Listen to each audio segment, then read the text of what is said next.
Breed of battle, Robert Irvin Howard. Me and my white bulldog Mike was peaceably taking our beer in a joint on the waterfront when Porky Strauss come piling in, plumb puffing with excitement. "Hey, Steve," he yelped. "What you think? Joe Ritchie's in port with Terra." "Well?" I said. "Well, gee whiz," he said, "you mean to sit there and let on like you don't know nothing about Terra? Ritchie's fighting Brindle Bull. Why, he's the pit champion of the Asiatics. He's killed more fighting dogs than—" Yeah, I said impatiently. "I know all about him.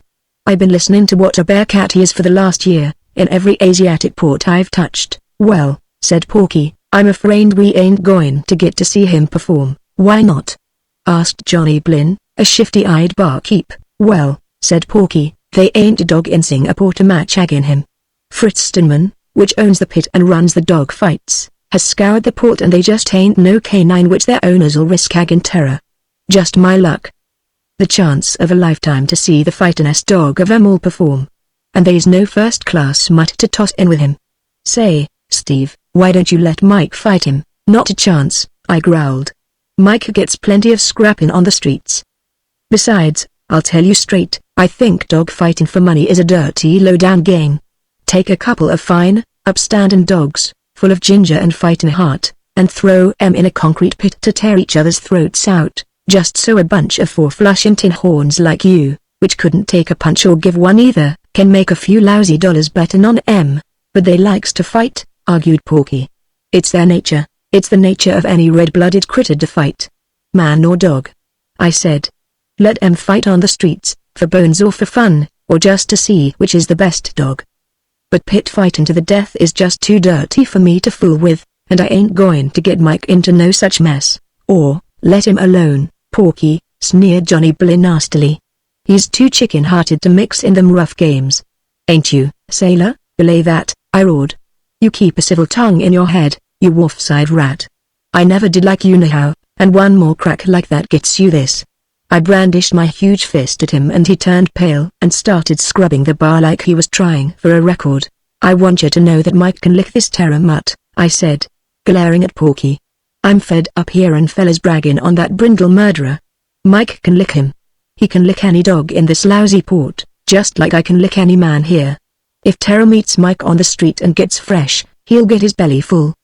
But Mike ain't going to get mixed up in no dirty racket like Fritz Steinman runs, and you can lay to that." I made the last statement in a voice like an irritated bull, and smashed my fist down on the table so hard I splintered the wood, and made the decanters bounce on the bar. Sure, Steve," soothed Porky, pouring herself a drink with a shaky hand. No offense." "Well, I got to be going, so long," I growled, and Porky cruised off. Up strolled a man which had been standing by the bar. I knowed him, Philip Darcy, a man whose name is well known in all parts of the world. He was a tall, slim, athletic fellow, well dressed, with bold grey eyes and a steel-trap jaw. He was one of them gentlemen adventurers, as they call 'em, and he did everything from running a revolution in South America and flying a warplane in a Balkan brawl, to exploring in the Congo. He was deadly with a 6-gun, and as dangerous as a rattler when somebody crossed him. "That's a fine dog you have, Costigan," he said. "Clean white. Not a speck of any other color about him. That means good luck for his owner." I know that Darcy had some pet superstitions of his own, like lots of men which live by their hands and wits like him. "Well," I said, "anyway, he's about the fightin'est dog you ever seen, I can tell that," he said, stooping and earing Mike close. "Powerful jaws, not too undershot, good teeth, broad between the eyes, deep chest, legs that brace like iron. Costigan, I'll give you $100 for him, just as he stands." "You mean you want me to sell you Mike?" I asked, kinda incredulous. "Sure. Why not, I repeatedly indignantly. "Well, gee whiz, why not ask a man to sell his brother for $100? Mike wouldn't stand for it." "Anyway, I wouldn't do it, I need him," persisted Darcy. "A white dog with a dark man, it means luck. White dogs have always been lucky for me. And my luck's been running against me lately. I'll give you $150, Darcy," I said. "You could stand there and offer me money all day long and raise the ante every hand, but it wouldn't be no good. Mike ain't for sale. Him and me has knocked around the world together too long. They ain't no use talking." His eyes flashed for a second. He didn't like to be crossed in any way. Then he shrugged his shoulders. "All right. We'll forget it. I don't blame you for thinking a lot of him. Let's have a drink." So he did and he left. I went and got me a shave, because I was matched to fight some tramp at Ace Lanigan's arena and I wanted to be in shape for the brawl. Well, afterwards I was walking down along the docks when I heard somebody go, "HSSST." I looked around and saw a yellow hand beckon me from behind a stack of crates. I sauntered over, wondering what it was all about, and there was a Chinese boy hiding there. He put his finger to his lips. Then quickly handed me a folded piece of paper, and beat it, before I could ask him anything. I opened the paper and it was a note in a woman's handwriting which read, "Dear Steve, I have admired you for a long time at a distance, but have been too timid to make myself known to you. Would it be too much to ask you to give me an opportunity to tell you my emotions by word of mouth? If you care at all, I will meet you by the old Mancha house on the Tangent Road, just after dark. An affectionate admirer, P.S. Please, oh please be there. You have stole my heart away, Mike," I said pensively. "Ain't it plumb peculiar the strange power I got over women, even them I ain't never seen? Here is a girl I don't even know the name of, even, and she has been eating her poor little heart out in solitude because of me." Well, I heard a gentle sigh. "It's a fatal gift, I'm afeard," Mike yawned. "Sometimes it looks like he ain't got no romance at all about him." I went back to the barber shop and had the barber to put some oil on my hair and douse me with perfume. I always like to look genteel when I meet a feminine admirer. Then, as the evening was waxing away, as the poets say, I set forth for the narrow winding back street just off the waterfront proper. The natives call it the Tangent Road, for no particular reason as I can see. The lamps there is few and far between and generally dirty and dim. The streets lined on both sides by lousy-looking native shops and hovels. You'll come to stretches which looks clean deserted and falling to ruins. Well, me and Mike was passing through just such a district when I heard sounds of some kind of a fracas in a dark alleyway we was passing. Feet scruffed. There was the sound of a blow and a voice yelled in English, "Help! Help! These Chinese is killing me, hold everything," I roared, jerking up my sleeves and plunging for the alley, with Mike at my heels. Steve Costigan is on the job. It was as dark as a stack of black cats in that alley. Plunging blind, I bumped into somebody and sunk a fist to the wrist in him. He gasped and fell away. I heard Mike roar suddenly and somebody howled bloody murder. Then wham!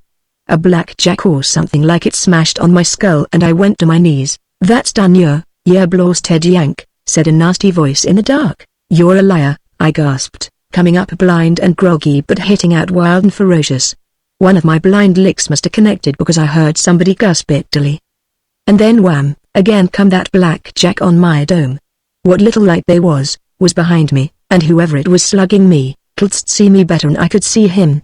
That last smash put me down for the count, and he must have hit me again as I fell. I couldn't have been out but a few minutes. I come to myself lying in the darkness and filth of the alley and I had a most splitting headache and dried blood was clotted on a cut in my scalp. I groped around and found a match in my pocket and struck it. The alley was empty. The ground was all tore up and there was some blood scattered around, but neither the thugs nor Mike was nowhere to be seen. I ran down the alley, but it ended in a blank stone wall. So I come back onto the Tangent Road and looked up and down but seen nobody. I went mad. Philip Darcy. I yelled all of a sudden. He done it. He stole Mike. He writ me that note. Unknown admirer, my eye. I been played for a sucker again. He thinks Mike'll bring him luck. I'll bring him luck. The double-crossing son of a sea kook. I'll sock him so hard he'll bite himself in the ankle. I'll bust him into so many pieces he'll go through a sieve. With these meditations, I was running down the street at full speed, and when I busted into a crowded thoroughfare, folks turned and looked at me in amazement. But I didn't pay no heed. I was steering my course for the European Club, a kind of ritzy place where Darcy generally hung out. I was still going at top speed when I ran up the broad stone steps and was stopped by a pompous-looking doorman which sniffed scornfully at my appearance, with my clothes torn and dirty from laying in the alley, and my hair all tousled and dried blood on my hair and face. "Lemme by," I gritted. "I gotta see a mutt, goblime," said the doorman. "You can't go in there. This is a very exclusive club, don't you know? Only gentlemen are allowed here. Can't have a blasted gorilla like you bursting in on the gentleman. My word. Get along now before I call the police." There wasn't time to argue. With a howl of irritation I grabbed him by the neck and heaved him into a nearby goldfish pond. Leaving him floundering and howling, I kicked the door open and rushed in. I dashed through a wide hallway and found myself in a wide room with big French windows. That seemed to be the main club room, because it was very scrumptiously furnished and had all kinds of animal heads on the walls, alongside of crossed swords and rifles in racks. There was a number of Americans and Europeans sitting around drinking whiskey and sodas, and playing cards. I seen Philip Darcy sitting amongst a bunch of his club members, evidently spinning yards about his adventures. And I seen Red Darcy. I yelled, striding toward him regardless of the card tables I upset. "Where's my dog?" Philip Darcy sprang up with a kind of gasp and all the club men jumped up too, looking amazed. "My word," said an Englishman in an army officer's uniform. "Who let this bounder in? Come, my man, you'll have to get out of this. You keep your nose clear of this or I'll bend it clean out of shape," I howled, shaking my right molar under the aforesaid nose. "This ain't none of your business." "Darcy, what you done with my dog?" "You're drunk, Costigan," he snapped. "I don't know what you're talking about." "That's a lie," I screamed, crazy with rage. "You tried to buy Mike and then you had me slugged and him stole. I'm onto you, Darcy. You think because you're a big shot and I'm just a common sailorman, you can take what you want. But you ain't getting away with it. You got Mike and you're going to give him back or I'll tear your guts out." "Where is he? Tell me before I choke it out to you, Costigan." "You're mad," snarled Darcy, kind of white. "Do you know whom you're threatening? I've killed men for less than that." "You stole my dog." I howled, so wild I hardly knowed what I was doing. "You're a liar," he rasped. "Blind mad," I roared and crashed my right to his jaw before he could move. He went down like a slaughtered ox and laid still, blood trickling from the corner of his mouth. I went for him to strangle him with my bare hands, but all the club men closed in between us. "Grab him," they yelled. "He's killed Darcy. He's drunk or crazy. Hold him until we can get the police." "Belay there," I roared, backing away with both fists cocked. "Lemme see the man that'll grab me. I'll knock his brains down his throat. When that rat comes to, tell him I ain't through with him, not by a damn sight. I'll get him if it's the last thing I do," and I stepped through one of them French windows and strode away cursing between my teeth. I walked for some time in a kind of red mist, forgetting all about the fight at Ace's arena, where I was already due. Then I got to Ida. I was fully intending to get a hold of Darcy and choke the truth out to him, but there was no use trying that now. I'd catch him outside his club sometime that night. Meanwhile, I thought of something else. I went into a saloon and got a big piece of white paper and a pencil, and with much labor, I printed out what I wanted to say. Then I went out and stuck it up on a wooden lamppost where folks could read it. It said, "I will pay any man $50 that can find my bulldog Mike, which was stole by a low-down skunk, Steve Costigan." I was standing there reading it to see that the words were spelled right when a loafer said, "Mike stole? Too bad, sailor. But where you going to get the 50 to pay the reward? Everybody knows you ain't got no money." "That's right," I said. So I wrote down underneath the rest, P.S. I am going to get $50 for licking some mutt at Ace's arena. That is where the reward money is coming from. S.C. I then went morosely along the street wondering where Mike was and if he was being mistreated or anything. I moped into the arena and found Ace walking the floor and pulling his hair. "Where you been?" he howled. "You realize you been keeping the crowd waiting an hour? Get into them ring dogs, let 'em wait," I said sourly, sitting down and pulling off my shoes. "Ace, a yellow-livered son of a skunk stole my dog, yeah?"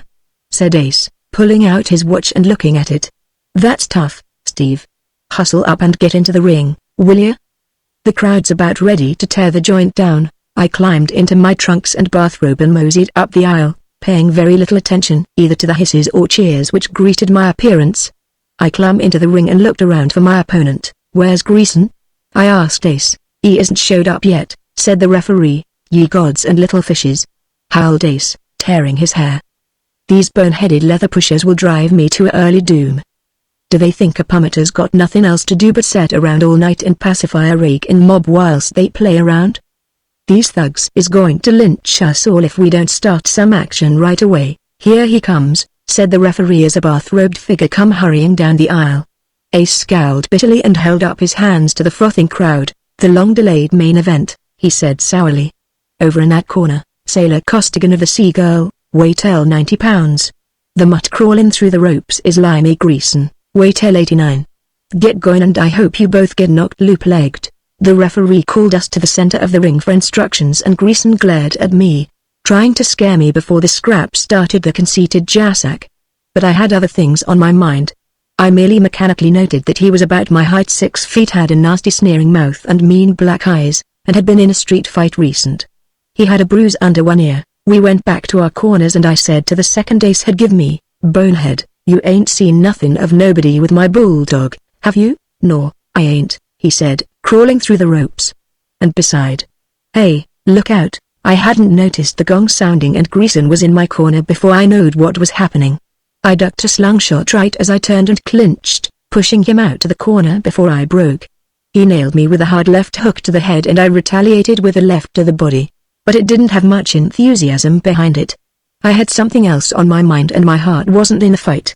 I kept unconsciously glancing over to my corner where my call was set, and when he wasn't there, I felt kinda lost and sick and empty. Limey soon seen I wasn't up to par and began forcing the fight, shooting both hands to my head. I blocked and countered very slouchily and the crowd, missing my rip-roaring attack, began to murmur.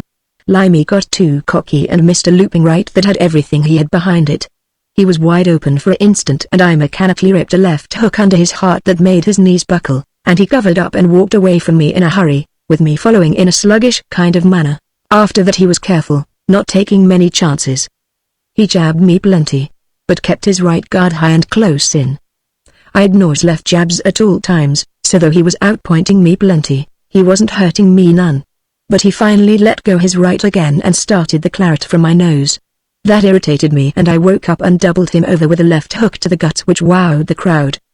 But they yelled with rage and amazement when I failed to follow up. To tell the truth, I was fighting very absent-mindedly, as I walked back to my corner at the end of the first round. The crowd was growling and muttering restlessly, and the referee said, "Fight, you blasted yank, or I'll throw you to the ring." That was the first time I ever got a warning like that. "What's the matter with you, sailor?" said Bonehead, waving the towel industriously. "I ain't never seen you fight this way before." "I'm worried about Mike," I said. "Bonehead, where all does Philip Darcy hang out besides the European club?" "How should I know?" he said. "Why, I want to catch him alone someplace," I growled. "I betcha. There's the gong, you mutt," yelled Bonehead, pushing me out of my corner.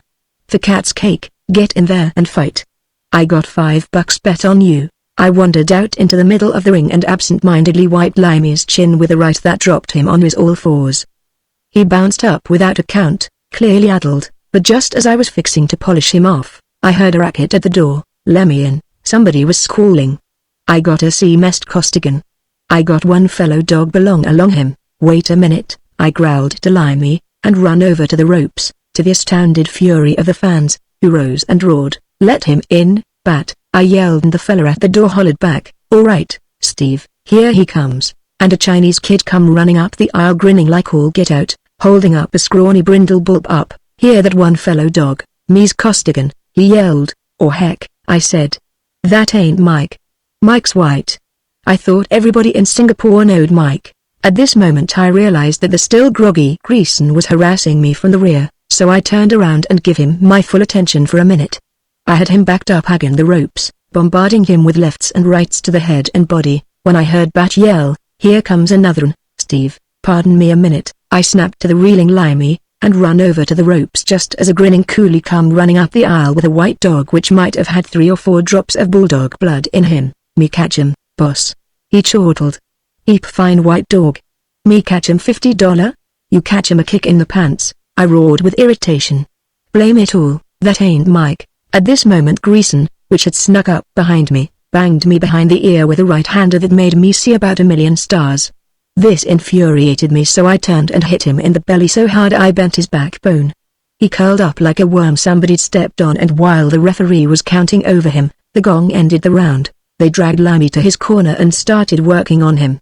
"Bonehead," he said to me, "what kind of a game is this, sailor? Gee whiz, that mutt can't stand up to you a minute if you was tryin'. You shoulda stopped him in the first round." "Hey, look at there." I glanced absent-mindedly over at the opposite corner and seen that Limey's seconds had found it necessary to take off his right glove in the process of reviving him. They was fumbling over his bare hand. "They're up to something crooked," howled Bonehead.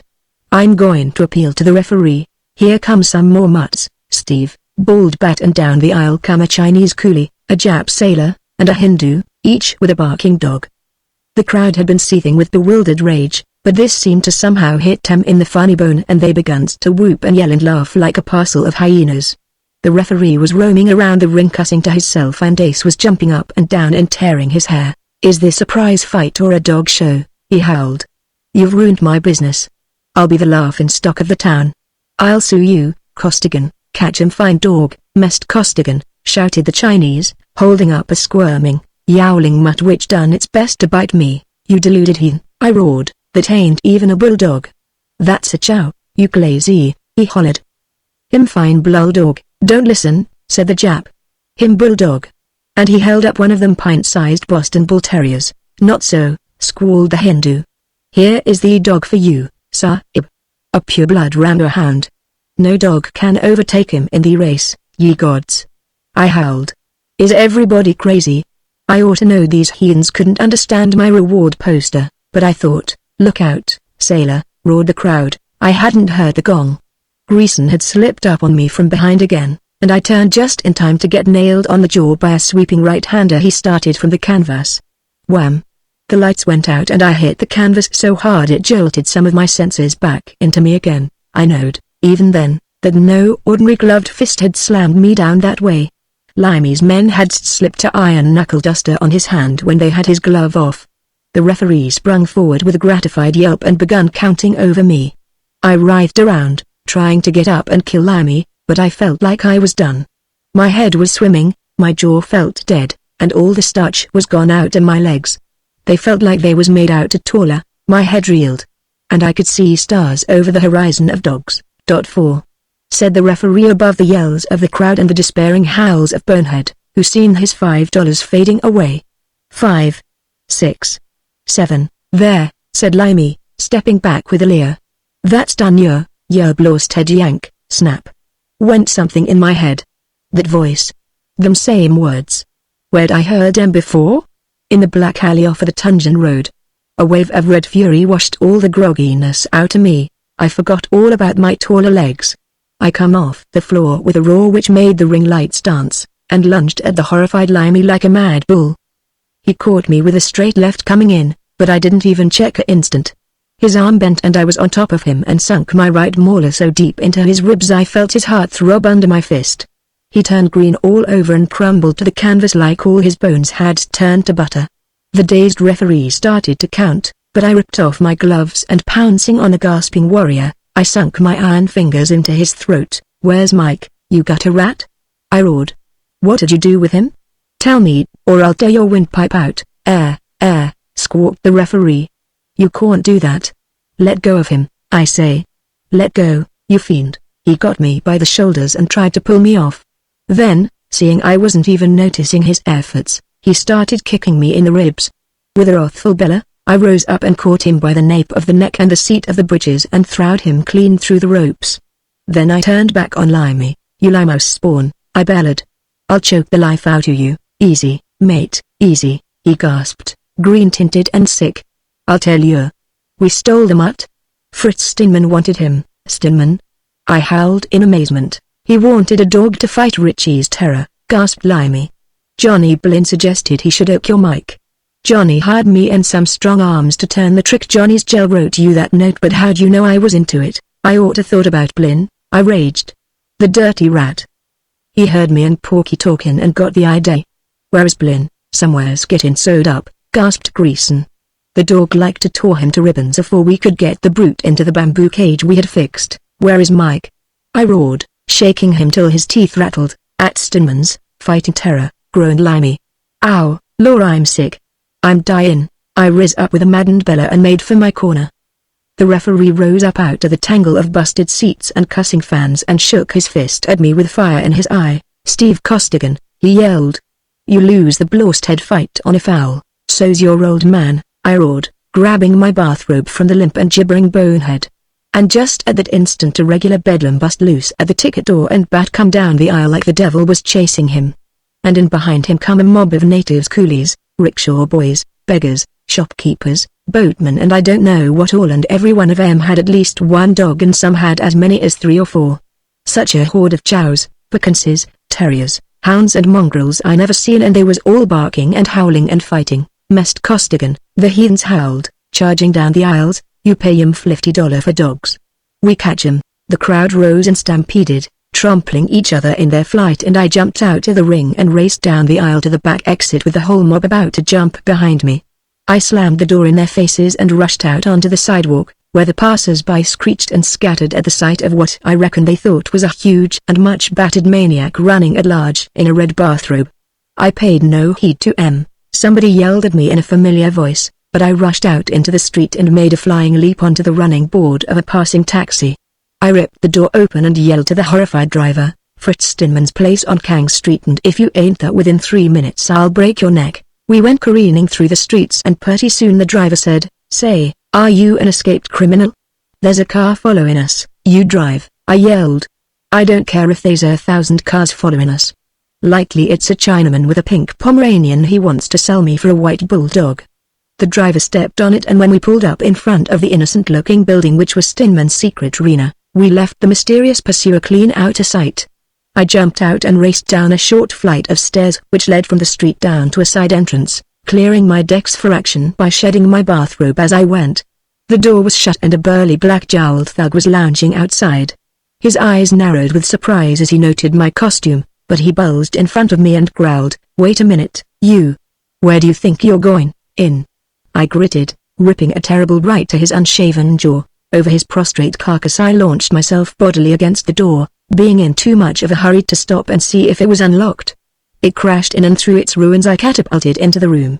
It was a big basement. A crowd of men, the scrapings of the waterfront, was ganged about a deep pit sunk in the concrete floor from which come a low, terrible, worrying sound like dogs growling through a mask of torn flesh and bloody hair, like fighting dogs growl when they have their fangs sunk deep. The fat Dutchman which owned the dive was just inside the door, and he whirled and went white as I crashed through.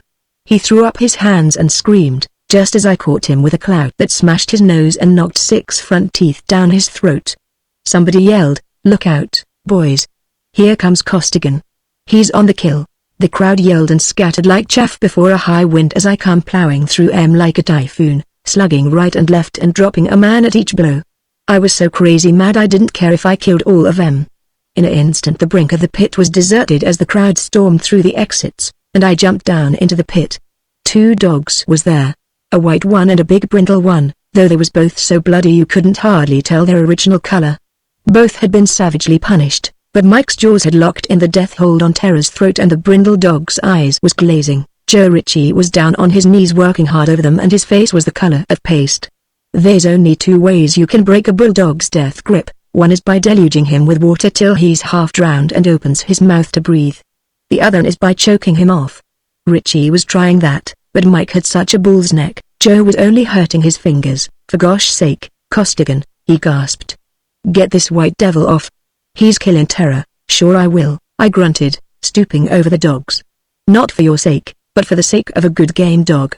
And I slapped Mike on the back and said, "Belay there, Mike, haul in your grappling irons." Mike let go and grinned up at me with his bloody mouth, wagging his stump of a tail like all get out and pricking up one ear. Tara had clawed the other into rags. Ritchie picked up the brindle bull and clambered out of the pit, and I followed him with Mike. "You take that dog to where he can get medical attention, and you do it pronto," I growled. "He's a better man than you, any day in the week, and more fitting to live. Get out of my sight." He slunk her off, and Steinman come to on the floor and seen me and crawled to the door on his all fours before he dashed to get up and run, bleeding like a stuck hog. I was looking over Mike's cuts and gashes, when I realized that a man was standing nearby, watching me. I wheeled. It was Philip Darcy, with a blue bruise on his jaw where I'd socked him, and his right hand inside his coat. "Darcy," I said, walking up to him. "I reckon I done made a mess of things. I just ain't got no sense when I lose my temper, and I honestly thought you'd stole Mike. I ain't much on fancy words, and apologizing won't do no good. But I always try to do what seems right in my blunder and blameful way, and if you want to, you can knock my head off and I won't raise a hand agin you." And I stuck out my jaw for him to sock. He took his hand out of his coat, and in it was a cocked 6-shooter. "Costigan," he said, "no man ever struck me before and got away with it. I came to Lanigan's arena tonight to kill you. I was waiting for you outside, and when I saw you run out of the place and jump into a taxi, I followed you to do the job wherever I caught up with you. But I like you. You're a square shooter. And a man who thinks as much of his dog as you do is my idea of the right sort. I'm putting this gun back where it belongs and I'm willing to shake hands and call it quits, if you are, Mornwillin, I said heartily. You're a real gent. And we shook. Then all at once he started laughing. I saw your poster, he said. When I passed by, an Indian babu was translating it to a crowd of natives and he was certainly making a weird mess of it. The best he got out of it was that Steve Costigan was buying dogs at $50 apiece. You'll be hounded by canine peddlers as long as you're in port. The Seagirl's due tomorrow, thank gosh, I replied. But right now I gotta sew up some cuts on Mike. My car's outside, said Darcy. Let's take him up to my rooms. I've had quite a bit of practice at such things and we'll fix him up shipshape. It's a dirty deal he's had, I growled. And when I catch Johnny Blinn I'm going to kick his ears off. But, I added, swelling out my chest 7 or 8 inches, I don't reckon I'll have to lick no more saps for saying that Richie's Terror is the champion of all fighting dogs in the Asiatics. Mike and me is the fightingest pair of scrappers in the world.